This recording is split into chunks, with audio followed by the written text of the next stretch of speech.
This week in East Brunswick, the holiday season was in full swing as many residents attended the annual Township Christmas observance. This week we'll bring you portions of that event.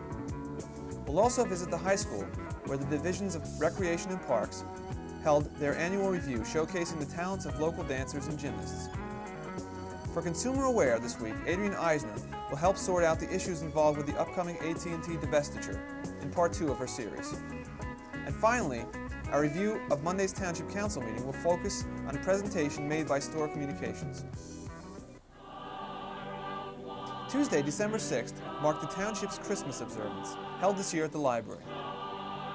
As with last week's Hanukkah celebration, the meeting rooms were filled to capacity for the evening's program. Following a greeting by Mayor Fox, the music began with carols sung by the Senior Center Men's Chorus. Scriptures were read by Reverend George White of the East Brunswick Baptist Church, and a Christmas message was delivered by Pastor Richard Twiddle of the Aldersgate Methodist Church. Despite a steady drizzle, many of the group met outside at the gazebo to sing carols as the township tree was lit for the first time. Here are some of the musical highlights of the evening.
The crew here at Channel 8 extends Christmas greetings to our viewers, along with a wish for a happy and prosperous New Year for all.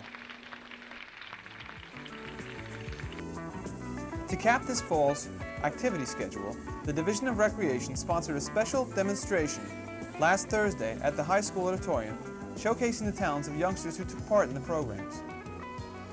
Almost 150 kids, ages 5 to 12, took part in the demonstration, and nearly 300 parents and friends came to watch. The courses, which average 8 weeks in length, were organized by Cindy Garbowski and taught by amateurs and professionals alike. Those participating see the demonstration as a grand finale to all their efforts over these weeks. Specific areas taught were twirling, taught by Mrs. Angela Smith and by Chris Lorber. Cheerleading, taught by Debbie Blackwell. Gymnastics, taught by Maureen Murrow and John Friedman. Tap dancing and ballet, taught by Judy Tascarella. And jazz dance, taught by Anne-Marie Ayuso. 1983 marks the 4th year for the demonstration. Already, the Division of Recreation is beginning to prepare for spring and a new series of instructional programs. People with suggestions and those interested in teaching a course are encouraged to call Cindy Garboski at 390-6805.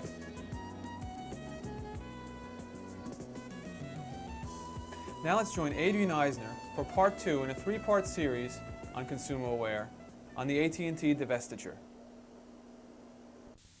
Hello, and welcome to Consumer Aware. I'm Adrian Eisner of the East Brunswick Consumer Affairs Office. Today we bring you another in our series of programs regarding the divestiture of At&T.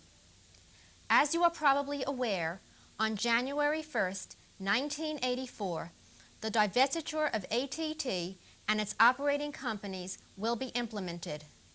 This means that you will be dealing with 2 different companies for repairs. This is because New Jersey Bell will be responsible for the lines that carry telephone calls in and out of your home, but another company will be responsible for the telephone sets you use to talk on. If you currently lease telephone equipment from New Jersey Bell, on January 1st, 1984, those sets and the responsibility for their repair will be transferred from New Jersey Bell to At&T Information Services. You may continue to lease your sets from At&T or purchase telephones from any company of your choice. This means that if you need repairs, you will have to decide which of the companies is the right one to call. You have to determine, therefore, whether you have a line problem or a set problem. After the divestiture, if you request New Jersey Bell to come to your home to repair a problem, and it turns out to be a problem with your line and not with your set, New Jersey Bell will charge for that service call. And what's more, they will not be able to fix your telephone set. So it will be up to you as a customer to try to determine the source of your problem. An example of a line problem would be can't call in or out, static on all phones, can't hear or be heard on all phones, or cutoffs. Examples of set problems would be a stuck button, frayed cord, stuck or sticking hang-up buttons, or a cracked plug in the device. Before calling the repair to New Jersey Bell, first identify which of the 2 problems you have. Let's say the phone is dead. You pick up the receiver and you hear nothing. To locate the problem, unplug the phone and replace it with another phone. If the problem continues, you most likely have a line problem. If the problem goes away when you plug in the other phone, then more than likely you have a telephone set problem. Here is another example. Suppose you have poor reception on your phone. Unplug and replace with another phone. If the poor reception continues, you probably have a line problem. If it goes away when you plug in the second phone, then you probably had a telephone set problem. If you need line repairs, you can call New Jersey Bell by dialing 611. Now, what to do in case you need a telephone set repair. If the phone was purchased from New Jersey Bell or At&T and is still under warranty, the repair will be free if you mail or bring the telephone set to the At&T Information Store. If you request a repair service at your home, you will be required to pay for that visit. If the phone was purchased from New Jersey Bell or At&T and is no longer under warranty, it will be repaired by At&T Information Service, but you will be charged. If the phone is leased, AT&T will repair the phone at no charge, but again, as long as you bring or mail the phone to the store. If the phone was not purchased from AT&T or New Jersey Bell, but from another vendor, then you must follow the store and or the manufacturer's instructions. AT&T will have no responsibility in this situation. Remember, if the problem is on all of your phones, you probably have a line problem. If it is on only one phone, then you more than likely have a set problem. We advise people who have only one phone in their home to borrow a phone to test the line before they call New Jersey Bell for service. We hope that this series of programs on the divestiture of AT&T is helping you to understand the issues you will confront as of January 1st, 1984. If you have any questions, please call the New Jersey Bell hotline at 800-555-5000. That's the New Jersey Bell hotline at 800-555-5000. Or call us at the East Brunswick Consumer Affairs Office. We're there Monday through Friday, 9 a.m. until 1 p.m.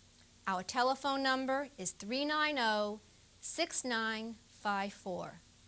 Please join us again on Consumer Aware. At this week's Township Council meeting, a resolution was passed honoring the East Brunswick Golden Bears.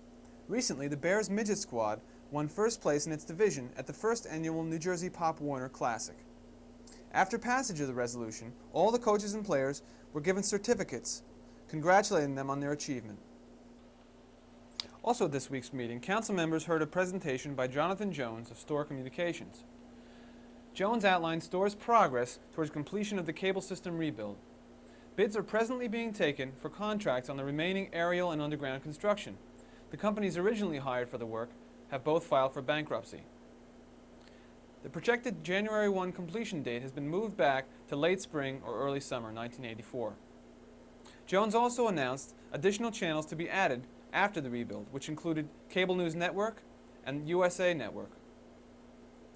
Store has requested a 44% hike in its basic cable subscription rate from Public Utilities Commission, raising the monthly fee from $8.25 to $11.95.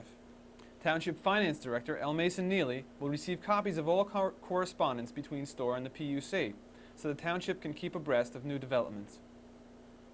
Later in the meeting, residents of Colonia Estates brought concerns about their septic systems before the Council. Complaints of flooding, continually backed up toilets, and foul odors were heard. In response, the Council passed an ordinance providing the funds for an in-depth study of the area, scheduled for completion in late January. The Township will seek funds from the DEP to implement any study recommendations. Next week on This Week in East Brunswick, tune in for a recap of the year's events in town. Till then, thanks for watching.